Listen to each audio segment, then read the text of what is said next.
Welcome to all. இன்னைக்கு நம்ம என்ன பார்க்க போறோம்னா, இன்னைக்கு டே 4 ஃபீல்டு சர்வேயருடைய டே 4 கவுன்சிலிங் வந்து முடிஞ்சிருக்கு இல்லையா. ஸோ அதில் எவ்வளோ வேகன்சிஸ் வந்து ஃபில் ஆயிருக்கு, ரிமைனிங் எவ்வளோ வேகன்சிஸ் இருக்குது அப்படின்றதான் வந்து பார்க்க போகிறோம். General terms BC and MBC இது எல்லாமே வந்துட்டு ஜென்ரல் கேட்டகரிஸ் வந்துட்டு விமென்ஸ் எல்லாமே முடிஞ்சு போச்சு. நேற்று சொன்ன மாதிரி தான் ஜென்ரல் டேர்ம்ஸில் PSTM PC PSTM PC women's PSTM, அதே மாதிரி special categories blind ex service man, then women's widow distributed widows, இந்த மாதிரி ஒரு சில கேட்டகரிஸில் ரொம்ப ரேராக தான் ஃபில் ஆயிருக்கு. இப்போ இந்த ஜென்ரல் டேர்ம் எக்ஸ் சர்வீஸ் மேனில் ஒரு வேகன்சி ஃபில் ஆயிருக்கு. அது மாதிரி பிளைண்டும் ஒரு வேகன்சி இருந்தது, அந்த ஒரு வேகன்சிஸ் வந்து ஃபில் ஆயிருக்கு. இந்த மாதிரி ஒரு சிலது மட்டும்தான் கம்மியான லெவலில் இருந்தது ஃபில் ஆயிருக்கு. அதே மாதிரி பிஎஸ்டிஎம் இருந்ததுன்னா பிஎஸ்டிஎம் இன்னைக்கு ஃபில் ஆயிருக்கு. 31 வேகன்சி இருந்தது ஜென்ரலில், 16 பேர் ஃபில் பண்ணிட்டு ரிமைனிங் 15 வேகன்சிஸ் வந்து இருக்குது. அதே மாதிரி சர்வேயர் கம் அசிஸ்டன்ட் டிராஃப்ட்மேனை பொறுத்த வரையும் ஃபுல்லாக கம்ப்ளீட் ஆகிடுச்சு. 26 வேகன்சிஸ் இருந்தது, 26 வேகன்சி வந்து ஃபில் ஆகிடுச்சு.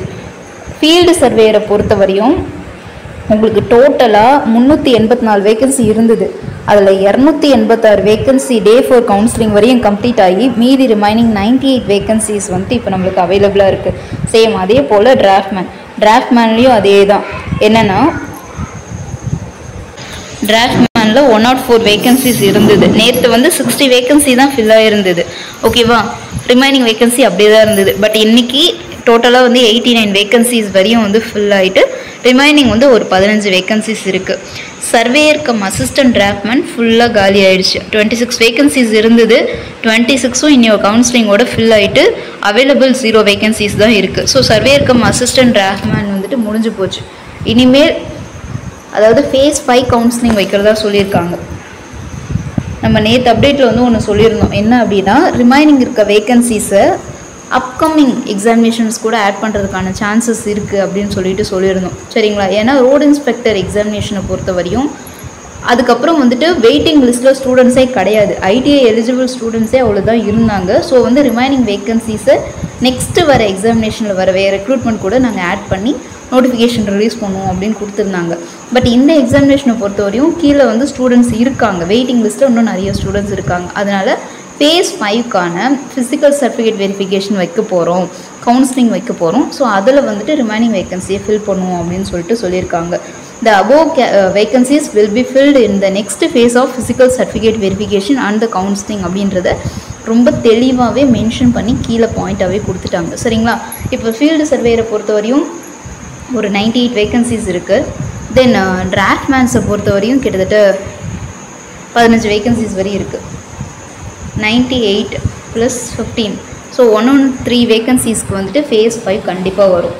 ஓகேவா?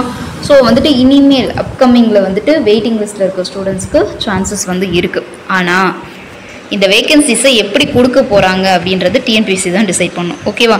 ஏன்னா இந்த வேகன்சியில் 2 பாசிபிலிட்டிஸ் இருக்குது. ஒன்று என்னென்னா, பிஎஸ்டிஎம்மில் இருக்கிறத எடுத்து ஜென்ரல் டேர்முக்கு போட்டு எக்ஸாமினேஷன், இப்போ ஜென்ரல் பிஎஸ்டிஎம் இருக்குன்னா இந்த ஃபில் ஆகாதமாக இருக்குது இல்லையா, அந்த பிஎஸ்டிஎம் வேகன்சியை எடுத்து ஜென்ரல் டேர்மில் போட்டு கவுன்சிலிங் வைப்பாங்களா.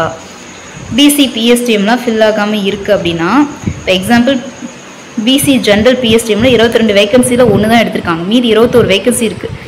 இதை நெக்ஸ்ட்டு ஃபேஸ் கூப்பிடும்போது பிஎஸ்டிஎம் கேண்டிடேட்டை கூப்பிடுவாங்களா, அப்படி இல்லைன்னா இந்த வேகன்சிஸை எடுத்து ஜென்ரலில் போட்டு ஜென்ரல் கேண்டிடேட்ஸும் வந்து இந்த போஸ்டிங்கை எடுப்பாங்களா அப்படின்றத நம்ம அப்கமிங் எக்ஸாமினேஷன் கவுன்சிலிங்கில் தான் பார்க்க முடியும். சரியா? ஸோ அதனால் வெயிட் பண்ணுங்கள். அந்த டவுட் எங்களுக்குமே இருக்குது.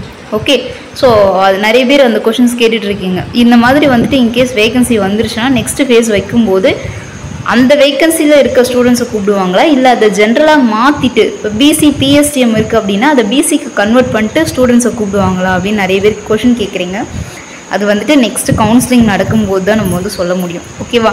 தென் 113 வேகன்சிஸ் இருக்குது. இந்த 113 வேகன்சி செகண்ட் டவுட் என்ன அப்படின்னா, நிறைய பேருக்கு 775 வேகன்சிஸ் கொடுத்துருக்காங்க ஃபீல்டு சர்வே 2025க்கு. தென் 250+ வேகன்சி டிராஃப்ட்மேனுக்கு கொடுத்துருக்காங்க. இப்போ இந்த 113 வேகன்சியை இது கூட ஆட் பண்ணுவாங்களா அப்படின்னு சொல்லிட்டு நிறைய பேருக்கு டவுட் இருக்குது. ஸோ இப்போ என்னென்னா அந்த டவுட் வந்து கிளாரிஃபை ஆகிடுச்சு. இது கூட கண்டிப்பாக சேர்க்க போகிறது கிடையாது. ஓகேவா? 113 வேகன்சிக்கு தனியான கவுன்சிலிங் தான் நடக்க போகுது. ஸோ பார்டரில் இருக்கவங்க, வெயிட்டிங் லிஸ்ட்டில் இருக்க ஸ்டூடெண்ட்ஸ் எல்லாருமே வந்துட்டு உங்களுடைய சர்டிஃபிகேட்ஸை ரெடி பண்ணி வச்சுக்கோங்க. நெக்ஸ்ட்டு ஃபேஸ் போட்டாங்க அப்படின்னா அந்த கவுன்சிலிங்க்கு உங்களுடைய நம்பர்ஸ் வரதுக்கான வாய்ப்புகள் அதிகமாகவே இருக்குது. ஓகேவா? All the very best. இன்னொன்று என்ன அப்படின்னா combined technical service examination 2025 general ஸ்டடீஸ்க்கான ஹால் டிக்கெட் ரிலீஸ் ஆகிருக்கு இன்னைக்கு. ஹால் டிக்கெட் ரிலீஸ்டு, சரிங்களா? ஸோ அந்த ஹால் டிக்கெட்டை டவுன்லோட் பண்ணிக்கோங்க. ஜென்ரல் ஸ்டடீஸ்க்கு உங்களுக்கு எந்த எக்ஸாம் சென்டர் போட்டிருக்காங்கன்றத தெளிவாக பார்த்து லொக்கேஷனுக்கு முன்னாடியே ஒரு 1/2 hour முன்னாடியே போகிற மாதிரி ப்ரீ பிளான்டாக போங்க. ஓகேவா? All the very best.